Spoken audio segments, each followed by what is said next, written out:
사랑하는 여러분, 오늘도 평안하십니까? 이제 월요일을 맞이했지만은 봄 날씨는 따뜻하고 이제 꽃은 피기 시작하는데 코로나 바이러스로 인하여서 많은 사람들이 위축되고 있습니다. 그래서 정부에서는 거리두기 운동, 사회적 거리두기 운동을 권장하고 있고 코로나 바이러스를 빨리 지나가기를 그렇게 소망하고 있는 것을 많은 사람들의 소원입니다. 우리가 살다 보면 여러 가지 불안과 염려가 우리를 사로잡을 때가 많이 있습니다. 그래서 지금은 이 코로나 바이러스로 전 세계가 앞으로 어떻게 될 것인지 그렇게 막연한 그러한 불안감으로 모든 것이 위축되고 정지되는 그런 상황에 치닫고 있는 그러한 상황입니다. 이럴 때일수록 주님의 평강이 더욱더 절실한 때라고 하는 생각을 하지 않을 수가 없죠. 주님께서 십자가의 길을 가시면서 지금 우리가 겪고 있는 것보다 더한 그러한 두려움과 불안 가운데 있던 제자들에게 평안을 약속을 하셨습니다. 요한복음 14장 27절 말씀해 보니까 평안을 너희에게 끼치노니 곧 나의 평안을 너희에게 주노라. 내가 너희에게 주는 것은 세상이 주는 것 같이 아니하니라. 너희는 마음에 근심하지도 말고 두려워하지도 말라 라고 이렇게 말씀을 주셨습니다. 그리고 이 죽음으로 부활하신 주님께서 죽음에서 부활하신 주님께서 제자들에게 처음 하신 인사도 뭐냐? 평안입니다. 오늘 우리에게 정말로 평안이 요구되는 그러한 때이고 절실한 때이죠.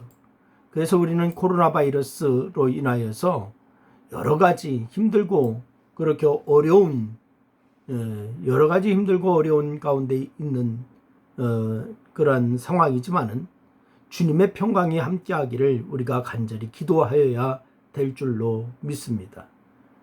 그래서 오늘 찬양처럼 나는 주님 앞에 기도하기를 쉬는 죄를 결코 범치 아니하리라라고 하는 그러한 결단과 각오가 우리에게 있어야 될 줄로 믿습니다.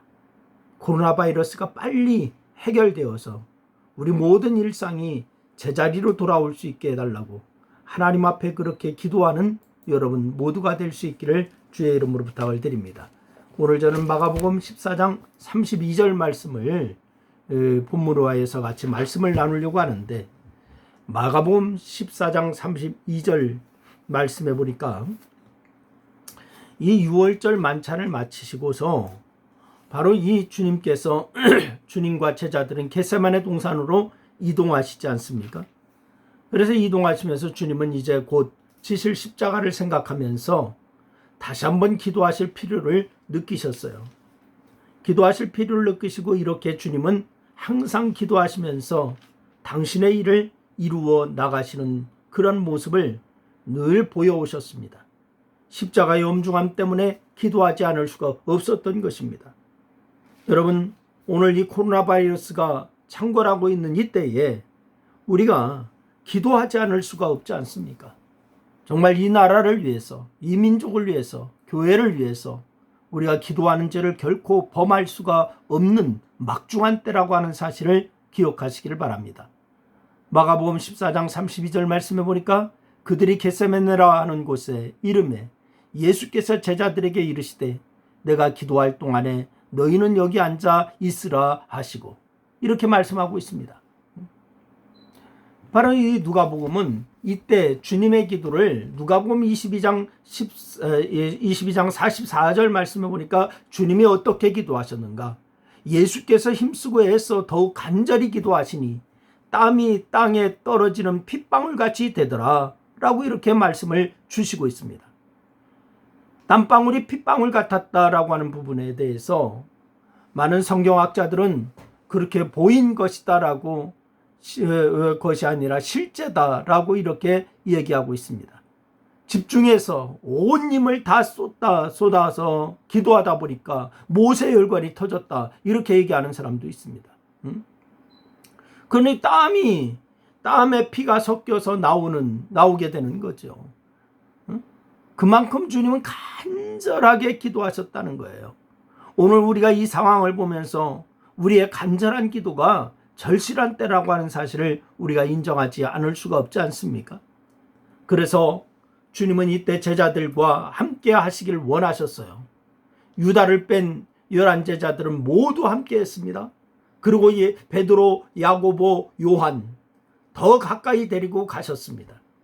다른 제자들이 저만치 있다면은 이 세 명은 바로 근처에 있게 하셨습니다. 그래서 이 세 사람은 자신과 함께 기도하기를 바라셨던 것이 주님의 심정이었죠. 그런데 기도하고 돌아오시자 제자들은 모두 자고 있었습니다. 다른 제자들은 물론이고 특별히 더 가까이 불렀던 베드로, 야고보, 요한 이 제자들도 다 자고 있었습니다. 그래서 주님은 이렇게 말씀하십니다. 37절 말씀해 보니까 시몬아 자느냐? 1시간이라도 나와 함께 깨어 있을 수가 없더냐? 이렇게 말씀하셔요. 간절하신 주님과 달리 제자들은 특별히 함께 하시던 제자들마저도 단 1시간도 주님과 함께 깨어있지 못했던 것입니다. 그럼 이들은 왜 자게 되었을까요? 왜 그렇게 간절하신 주님과는 정반대로 바로 이들은 왜 자게 되었을까요? 첫째는 육신이 약하기 때문입니다. 두 번째, 기도하고 돌아오셨을 때 제자들은 또 자고 있었습니다. 이에 대해서 마가복음은 뭐라고 하는 거 아니? 이는 그들의 눈이 심히 피곤함이러라 라고 이렇게 말씀을 주고 있습니다. 실제로 그들은 피곤했던 거예요. 그래서 주님을 따르면서 주님과 함께 일해야 했습니다. 주님께서도 피곤하실 때는 풍랑 위에 떠 있는 배 고물에서도 주무시지 않았습니까? 그만큼 막 광풍이 일어나는데도 주님은 그 피곤 때문에 주무셨어요. 실제로 주님과 함께하는 생활은 쉴 틈이 없이, 바로 쉴 틈이 별로 없이 그렇게 피곤한 그러한 행로였습니다. 그런 늦은 저녁 시간 제자들의 눈꺼풀이 무거운 건 어찌 보면 지극히 상식적인 일입니다. 기도하시는데도 그들은 졸면서 자고 있었던 거예요. 일부러 잔 것이 아닙니다. 기도하려고 했는데 잠에 빠져 있게 된 것입니다. 저는 여러분과 함께 이 기도에 대해서 말씀을 나누면서 바로 예배할 때도 조시는 성도들을 가끔 보잖아요. 그때 이런 생각이 들어요. 얼마나 피곤할까. 그래도 기도하겠다고 나오고 예배하겠다고 나오는데 졸고 있으니 참 귀하다. 주님께서 그 심정 보실 겁니다. 주님께서 그런 자들에게 복을 주실 겁니다. 여러분, 오늘 본문으로 돌아와서 그럼에도 육신이 약한 것은 핑계가 되지 못한다 라고 이렇게 얘기하고 있어요. 주님은 이렇게 말씀하시죠. 38절에 보니까 시험에 들지 않게 깨어 있어 기도하라. 뭐하지 않게 위해서 기도하라. 시험에 들지 않게 깨어 있어 기도하라. 그러면서 계속 말씀하시죠. 마음에는 원이로되 육신이 약하도다. 마음은 정말 굴뚝같이 원해요. 그런데 육신이 약해요.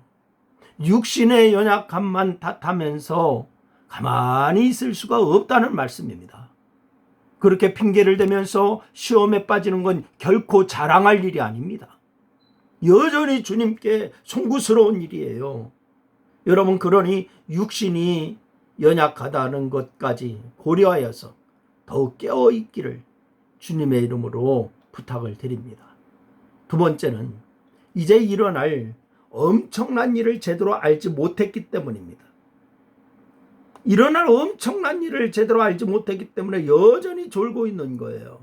무엇보다도 제자들, 특히 이 3명까지도 졸면서 잔 이유는 이제 저들 앞에 일어날 엄청난 일에 대해서 전혀 알지를 못했습니다.